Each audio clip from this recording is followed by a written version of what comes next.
12.3 비상계엄 관련 내란 우두머리 혐의로 기소된 윤석열 전 대통령의 변론을 마무리 짓는 결심 공판이 열렸습니다. 지금 잠시 휴정이고 오후 2시부터 재개될 예정인데요. 현장에 나가 있는 취재기자 연결해서 자세한 상황 알아보겠습니다. 방준혁 기자. 네, 저는 서울중앙지법에 나와 있습니다. 오전 9시 20분부터 시작된 재판은 팽팽한 긴장감 속에 진행됐습니다.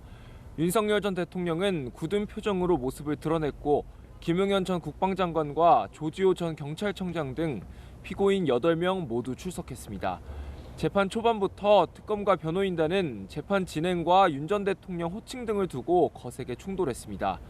오전엔 김 전 장관 측의 추가 증거 조사가 이뤄졌고요. 오후에 다른 피고인 측 서증 조사까지 모두 마친 뒤 특검의 최종 의견 낭독과 구형이 이뤄질 예정입니다. 피고인들의 최후 진술까지 고려하면 재판은 밤 늦게야 마무리될 전망입니다.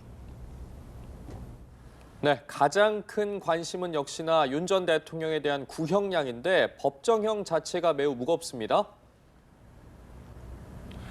네, 내란 우두머리 혐의의 경우 법정형이 사형과 무기형뿐인 만큼 특검이 사형이란 초강수를 둘지가 관건입니다.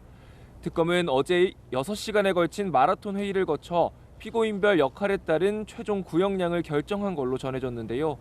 윤 전 대통령이 재판 내내 혐의를 전면 부인하고 책임을 부하들에게 돌리며 전혀 반성하지 않고 있는 점을 사형 구형의 핵심 근거로 검토한 걸로 알려졌습니다.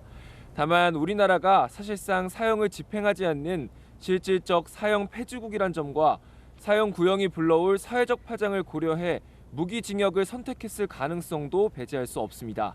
핵심 공범으로 지목된 김용현 전 장관에 대해서도 윤 전 대통령의 준하는 중형이 검토된 걸로 전해졌습니다. 30년 전 전두환 전 대통령 사례도 참고가 될 텐데 오늘 법정도 같은 장소라고요? 네, 재판이 열린 417호 법정은 지난 1996년 전두환 씨가 내란 수괴 혐의로 사형을 구형받았던 바로 그 장소입니다. 특검팀 역시 이번 사건의 성격을 규정하며 과거 전 씨의 사례를 정밀 검토했습니다. 당시 검찰은 헌정질서 파괴 범죄가 되풀이되지 않게 하는 게 시대적인 소명이라며 사형을 구형했는데요.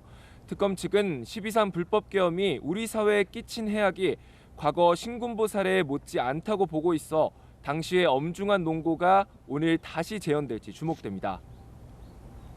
네, 윤 전 대통령 이후에 있을 최주 변론에서도 직접 무죄를 강변할 것으로 보입니다.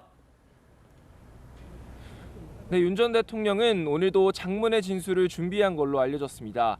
내란죄 성립의 핵심 쟁점은 국헌문란의 목적이 있었느냐인데요.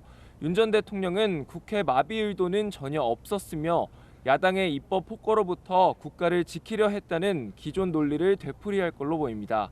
내란 재판 선고는 다음 달인 2월 초중순, 늦어도 법원 정기 인사 전까지는 이뤄질 걸로 예상되는데요. 윤 전 대통령의 체포방해 혐의 재판의 1심 선고도 일주일 뒤인 오는 16일 진행될 예정이라 어떤 결론이 나올지 주목됩니다. 지금까지 서울중앙지법에서 연합뉴스TV 방준혁입니다.